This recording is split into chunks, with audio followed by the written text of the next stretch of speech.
Have you ever heard of the Uncanny Valley? I've been obsessed with it for years. See, the Uncanny Valley refers to this effect where the more human something looks, the creepier it gets. For example, let's say a company is designing a robot that looks like Angelina Jolie.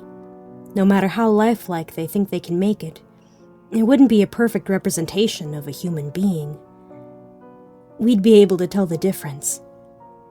There might be a slight delay in eye movement, or her hand movements might be too mechanical. Either way, as realistic as she might look, she still wouldn't be human. The company would actually do better to make her look less lifelike, because the more human-like she looks without actually being human, the more repulsed we're likely to be. I first learned about this effect because my sister likes dolls. She's a few years older than me, but her obsession didn't diminish with age. I had the great misfortune of sharing a room with her. She collected various kinds of dolls, mostly porcelain and ball-jointed dolls. Have you ever seen a ball-jointed doll? If not, consider yourself lucky. Some of them are absurd with disproportionate eyes and faces. Some of them aren't so bad. Some of them look like miniature human beings trapped within a cocoon of glass. Uncanny Valley indeed. I used to have nightmares about those dolls when I was very young. I dreamt that they were crawling towards my bed, only I couldn't get away. I was paralyzed, watching them struggle towards me with their stiff joints, their glass eyes unblinking and unseeing. They tear open my skin with their little hands, and they crawled inside as I screamed and I screamed. I begged my mom to let me have my own room, or even to share a room with my brother. She told me, "There's nothing to be afraid of. They're just dolls and they can't hurt you." I think she wanted me to overcome my fear, but her plan failed. Instead, my fear of the dolls grew into a full-blown phobia that started to spread to other parts of my life. I noticed that other humanoid things started to bother me as well. Mannequins, clown figures, statues. For a long time, I lived in fear. My parents couldn't take it anymore, and that's when they brought me to a psychologist who introduced me to the Uncanny Valley effect. Understanding my fear would help me overcome it, she said. I guess she was right. It took a long time, but I finally got over my phobia. Oh, I still don't like dolls, even all these years later, but I won't usually get nightmares after looking at one. I can handle mannequins, although they make me uneasy. Overall, I guess I've got a good handle on things. Well, I did. See, the reason I'm telling you all of this is because something's changed, and even I myself don't understand what's happening. It started a few weeks ago when I got up for work one morning. Have you ever had one of those days where you look in the mirror and you don't really recognize yourself? I mean, it just hits you that face staring back at me is me. But it doesn't feel like you, and you're left strangely disjoined and out of place.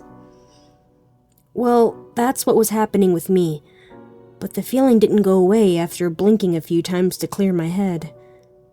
No, I still stood there, staring into the mirror, feeling that there was something off about me.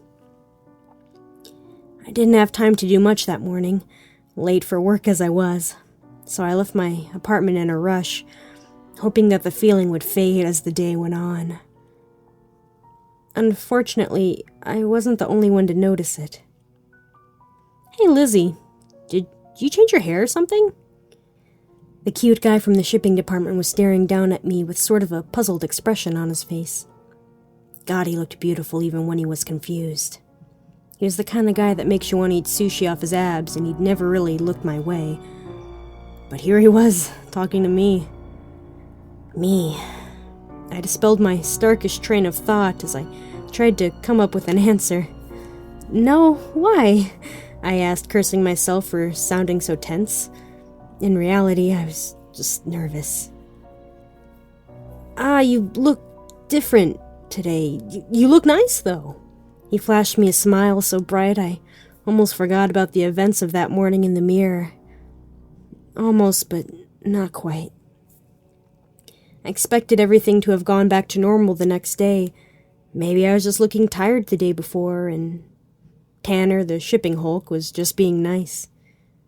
The pieces didn't quite add up, but if I squished them together, they fit well enough to be believable, so I didn't really think much more about it. Until, that is, the next morning when I looked into the mirror. Something had definitely changed. I didn't have work, so I sat in front of my mirror like a narcissist douchebag, wondering what on earth had gotten into me. This was quickly becoming an obsession as I searched for what was different. The answer was not immediately apparent, but after about an hour of searching, something jumped out at me. My eyes. There's something strange about my eyes. My eyes have always been this kind of dull gray color, nothing to write home about. But now they were darker somehow, and the colors seemed to spread out further than it had before, encroaching just a little into the spaces where I should have seen white. The change was so subtle that I almost didn't notice it. But there it was, staring me in the face. As soon as I made the discovery, other things began to appear in my vision. My hair was darker, but only a little, and thicker as well. I looked carefully at my roots, and they seemed more defined, if that makes any sense. Like they hadn't been grown. Like they had been placed there.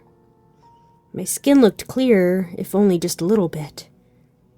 The color more even.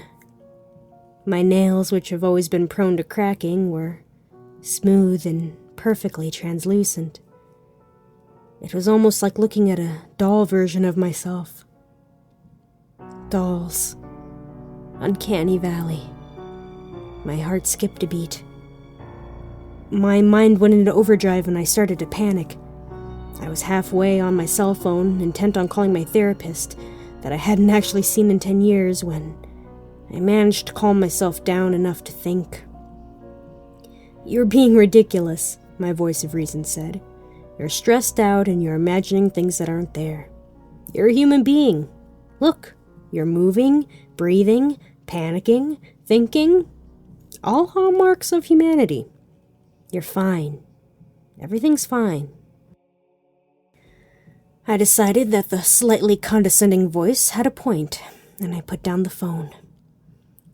It would have been better to ignore the problem. Maybe it would go away then, as if that's ever worked. Only it didn't go away, and other people began noticing. I had a few more comments like Tanner's. People wanting to know if I had dyed my hair or been on a diet or started wearing new makeup.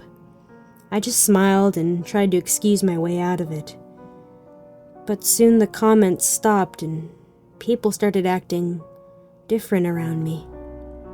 Well, people tried not to be around me in general. I noticed everyone seemed to be avoiding me, giving me strange looks. Whenever someone was around me, they looked unsettled, like something about me made them uncomfortable. "Uncanny Valley," the voice of fear whispered to me. "It's getting worse now.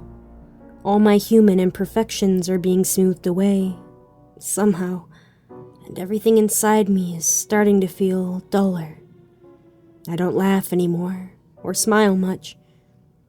It's not that I can't. My skin isn't turning plastic. My eyes aren't turning glass. It's just whatever was inside me that liked to smile, or cry, or scream, has started to turn wooden, even if I'm all flesh. I'm certainly not a doll, that much I know, but I'm starting to think that I'm not human anymore, either." The cute guy from the shipping department was staring at me with this sort of puzzled expression on his face. God, he looked beautiful even when he was confused. He was the kind of guy that makes you want to eat sushi off his abs. He's the kind of guy who made you want to eat sushi off his abs. Truly poetic.